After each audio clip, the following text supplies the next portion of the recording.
Welcome to the Orlando Sentinel editorial board interview with Jose Alvarez, the former Kissimmee mayor who's running for House District 46, a seat about to be vacated by Representative Kristen Arrington. Alvarez, a Democrat who served as a regional district administrator for the Department of Housing and Urban Development, has two opponents in this race: Republican Michael Cruz, who is a realtor and declined to participate, and Dr. Ivan Rodriguez, who does not have a party affiliation and whom we were unable to contact. So we will take some time to talk to Mr. Alvarez about the priorities facing District 46. And I believe Chris has our first question. Yes, I do. Florida has had 3+ years of record spending, thanks in large part to the infusion of cash after for the COVID crisis. Over the next 2 years, however, state economist Amy Baker says Florida could go from a $2 billion surplus to a $2.9 billion shortfall. And since the only duty that legislators absolutely have to perform is to write a budget, what should they be looking at in 2025 to start dealing with this reality? We have to make sure that the fundings that are available are spent in the right place where it's needed. As you guys know, with insurance issues that we have, an education problem that it's a nightmare in Florida itself. And so we have to make sure that those fundings are put in the right place and stop wasting money that is on issues that are not really important.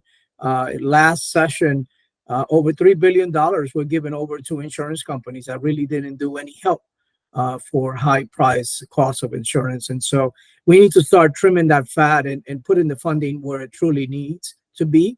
And I think that Florida will be economically in the right place. I know that you have some experience on the mayor's side. But just to get a little bit more into the budget issue, for decades, state funding has been used to support local priorities. For example, septic to sewer projects, mental health programs, drainage, which we're about to get a good look at again, unfortunately, and arts and culture opportunities. This year, hundreds of millions of dollars in local projects were slashed from the budget by Governor Ron DeSantis, most notably his veto of the entire cultural budget, a cultural grant budget, actually. Do you feel as though it is a wise use of state funds to support local priorities like this? And would you support them if you were elected to this district? Well, I'll give you an example with local priorities when it comes to drainage, and you mentioned it, and we're going to be tested pretty soon with these issues, right? So we actually need to make sure that we invest in those outdated drainage systems that our communities have, because actually in the long term, this will reduce the risk on a lot of homes getting flooded. And it could potentially, be an eye-opener to insurance companies that left Florida that can see that the state is invested in the actual root problems that we have. And one of the main problems we have is flooding that we have, our lakes that needs to be cleaned. And so again, if we concentrate on those local issues that are truly affecting us at the moment and also affecting us in long terms, I think that we will see the return on our expense as we see more insurance companies come into Florida. When it comes to the arts, we have to maintain the arts. And so these are projects that are needed to be able to, make sure our kids are educated the right way, the kids that want to be in the arts and involved in the arts. And so investing money in the local municipalities are great, but also release some of the pressure that the state has put on mayors throughout our state of Florida. As you guys know, this governor has removed a lot of authorities from home rules from our mayors. And so I think if you return it back to them, mayors know best, and they will be able to save the state some money in the long term. Thank you for that answer. I wanted to skip ahead and talk for just a minute about TDT. Orange and Osceola counties both struggle with the same problem. a low-wage tourist economy that doesn't always pay well. Would you be willing to support or file legislation that would give counties greater discretion in the use of tourist development taxes? Yeah, you have to leave it up to them. You have to leave it on the need of the community itself. And so let the counties and the hotel industry work with each other to find better solutions on how to use the funding to maintain. It is the largest employer that we have, so we do have to protect it. We've done very well with Disney when we did the Fight for the 15 and Disney approved, and then it was a domino effect where a lot of employees were getting paid more. But I think that again, they always talk about they want to become smaller government, but we're not really smaller government. So we need to release some of these efforts to the municipalities, to the counties, to work directly with the hotel industry, with the hospitality industry on how to use the fundings, how it's really needed in different communities, because different communities will use it in different ways. So me being in Tallahassee, I'm more of a hands-off and letting the local counties and the hospitality work with the fundings that they have. Well, I wanted to follow up really quickly on that one, because right now under existing state law, communities and their local tourism industries cannot do that kind of negotiation. The uses of a TDT or a tourist impact tax, which is something that a few counties have access to, but not many. Those are both reliant on expanded legislation that would give local government the ability to negotiate that. Right now, they simply can't. The law is very restrictive on what's allowed. So I guess what I would say is, would you support legislation that would at least allow for that possibility? Yes, I would. Okay, thanks. I'm more of a home rule type of guy. So as a former mayor, I always like to see local municipalities working more directly with the real impact that's hidden on the ground. Did have one more budget issue to cover. Florida has approved a voucher program that could drain billions of dollars from education budgets. And in the past, the legislature has made up for shortfalls in that budget by raising local property taxes. Is that something that seems okay to you? What should the state do to ensure adequate funding, if there are other ideas that you have? As a mayor in my city, we hadn't raised our taxes in over 16 years. And so I'm not a big believer of that. And so that's why I think that municipalities need to have a little more added than the state. I don't approve the raising of taxes. And again, if we use the funds that we have adequately by working hand in hand with the local municipalities, we can work with what we have and not have to look for more fundings to be spent in unnecessary areas. I wanted to move to one of the big headlines of the past month or so. Last month, the governor's office was revealed to be working directly with the Department of Environmental Protection to build lodges, golf courses, pickleball courts, disc golf courses with little public notice or study in what were currently nature preserves and public parks and state parks. And this caused a massive public outcry from Republicans and Democrats alike. And for now, those plans are on hold, but most people predict that they will come back. So did you think that this was a bad idea? And if so, what legislation do you think should be considered to prevent this from happening again? And not only do I think it was a bad idea, it was a terrible idea that it backfired on them. And I am so happy to have heard the public just scream out. And this wasn't a partisan issue. It was something that affected everyone. Everyone wants to save our parks, and we have to make sure that we do that. And so there's other areas of land that we can build other type of entertainment centers than going after our state parks. And so, the people in the state of Florida reacted to it. And I think that if they try to bring this back, I will be one of those legislators that will vote against it. And I'll make sure that it gets put out to the people for the people to react towards it, because it's not a partisan issue. It's a protection, it's a preservation issue that we have. And so we need to maintain it. Thank you. And I also wanted to follow up and hit, speaking of public participation, a couple of amendments.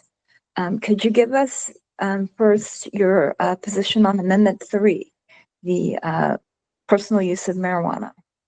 You know, I will, I'm happy that it was put out. It's going to be up to the people to vote for it. I believe it's going to pass. I believe that this is something that the people are looking to it. It'll bring extra taxes to Florida as we talk about more revenue coming into the state. It will be make sure that it's done correctly.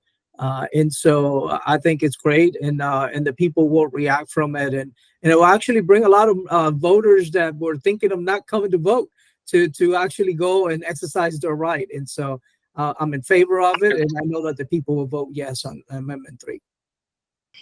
Well, and that naturally leads me to Amendment 4, which is meant to protect reproductive rights, including abortion access for Florida women. If it passes, what do you anticipate that the legislature's response will be, and what would you do to respond to that? You know, it's such a simple answer. It's the rights of the women. They make that decision themselves. As a father of 5 daughters, right? I don't want the government to be telling my daughters what to do with their bodies. And so I think that this is again another nonpartisan issue that's going to bring people in to vote for the rights of women. And so I support it. And I'm looking forward to see it pass. And you know, if the legislature, the Republican legislature, tries to fight this, they're trying to fight the will of the people. And I don't believe that they will have any leg to stand on, because the people are going to speak very loud. And so this is something that should have been left alone. You know, on the federal side, it should have been left alone. So we didn't have the issues that we're having state by state. But as you see, in every state that is going through, even red states, is passing unanimously. So it is the will of the people, and that's what we need to respect. Thank you. I wanted to talk for a second about affordable housing that I know you cite as a top priority, which of course isn't surprising given your background with housing and urban development. What's your opinion of the Live Local Act, which is the biggest piece of legislation that's been meant to address the lack of affordable housing in Florida? You know, it's Live Local Act. It's a great passage, and you know, even though the governor doesn't mention it, us in the federal side, we had a lot to do with that funding. You know, we need to make sure that it continues to move forward, that the fundings that are needed are put in there to help the people get into housing. And there's so many others that needs to. And we also need the state of Florida to release some of those hot dollars that have been sitting here and unused. That it might end up going back to Treasury if it's not used. And so we have to use every single dollar. As you know, that's one of the biggest issues that we have. You know, I'm a real estate broker by trade for over 25 years and a past president of the Association of Realtors. And I think that this is why the Biden administration tapped me on the shoulders to come in as a political appointee as a HUD regional administrator for Region 4. I oversaw the largest region in the nation, 10 states, over 600 housing authorities. And so it did give me a few gray hairs, but it was great. We were able to bring a lot of fundings into the state of Florida for a lot of new projects. We also need to tackle, when it comes to affordable housing, we need to tackle on the state building codes. These are affecting municipalities, local municipalities' building codes. And so we need to look into the state building codes to make it more friendlier for new product of construction that's more affordable, that can be done, that has been blessed by the federal government for us to do. And so we need to look at the state side and make some changes that are needed. And that's going to be one of my priorities as I get to Tallahassee. Thank you. And one of the other big facets when it comes to housing affordability is, of course, the fact that Florida residents pay more for and in many cases get less from their property insurance policies. Lawmakers have been dragged back to Tallahassee time and again to work on this issue, and you've already given us a little hint of your opinion of those efforts. Can you just tell us what you think the state should consider as a way to give relief to property insurance customers as opposed to property insurance companies? Like I mentioned before, I think what the state needs to do is come in, help the local municipalities on those outdated drainage systems that we have, putting more fundings into our water systems to make sure that the flow of water here in Osceola County, we have Lake Tahoe, which is the chain of lakes, right? So water is not flowing properly, and what happens is it stays more in our communities and more floods. And I think that this will open the view of private industries that have left Florida, because we're doing our part, right? And I think that the private industry, when they see that government does their part and invests in their communities, private sectors will come in.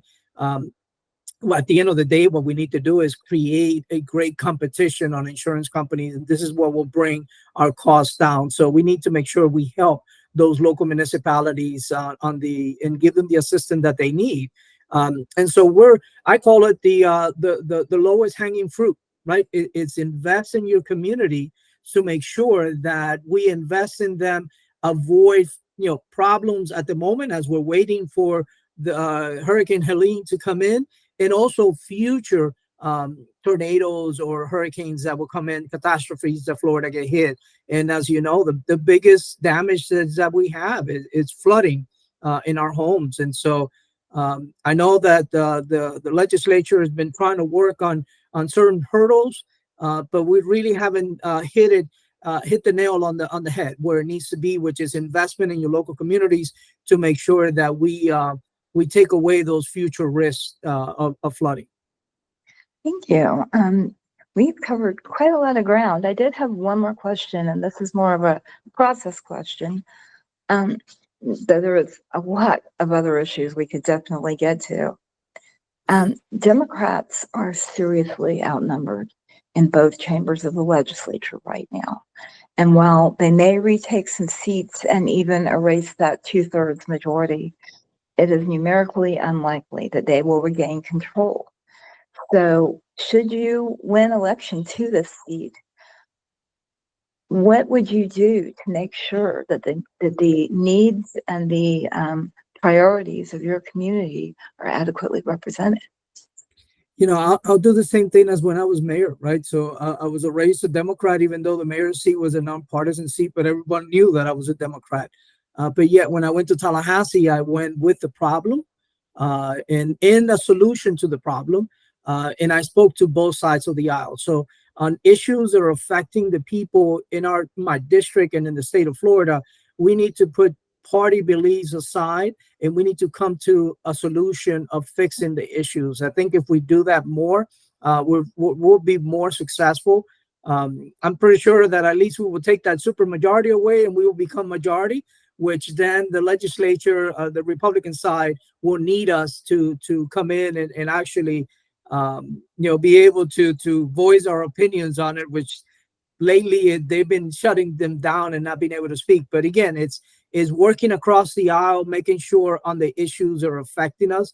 And as you know, there's so many of them: education, insurance and housing. And there's so many issues that is not only affecting me and my district, it's affecting every legislator in every district in the state of Florida. So we all have something in common. And if we truly want to serve the people of the state of Florida, we need to make sure to sit down like adults and have a conversation or discussion and come to a happy medium how to fix the issues. Thank you so much. Before I ask you to make a closing statement, I wanted to remind the people who are watching this video that the Sentinel will be making a recommendation in this race, but we don't expect you to just take our word for it. There are lots of resources available, and you can check social media. There will be other forums for candidates, and basically just do your research. And of course, we will also have our excellent news coverage from the Sentinel. So take a look at all of the candidates in this race and ask yourself which one best represents your values and your priorities for your district. But the most important thing is that you are running out of time to register to vote if you aren't already registered to vote. You have to be registered 30 days prior, and I believe we're a little more than a week away from that time. And then on or before November 5th, you have to make sure you show up and vote. There will be early voting, mail voting, and all other opportunities. With that, I would like to ask you to give us a brief closing as to why the voters should choose you. Well, thank you so much. First, I want to thank both of you for allowing me to be here in front of you and doing this roundtable that we just had that is so healthy. I'm looking forward for the people to elect me into Tallahassee to do the work the same way that the people elected me for 8 years to serve the city of Kissimmee. My job will be to listen to them and make sure that I bring those issues those concerns that they have, I bring them to Tallahassee, to the legislature. I will work as hard as when I did when I was mayor. We were very successful in the city of Kissimmee, and I know that we would do the same thing in District 46. So I'm looking forward to their vote. I bring some experience with me, background in housing and background as a real estate broker and also as the Hart Regional Administrator for the Biden administration. I also bring over 10 years of transportation experience back in my younger days. So, I'm a policymaker, and I'm someone that has no problem in having conversations with both sides of the aisle and making sure that we come up with solutions that are affecting the people, the everyday working class people in our beautiful state of Florida. And so looking forward to your vote. Please vote for me November 5th, Jose Alvarez, House District 46. And again, thank you so much to the Orlando Sentinel. Thank you. It was really a great conversation, and I wish you the best of luck.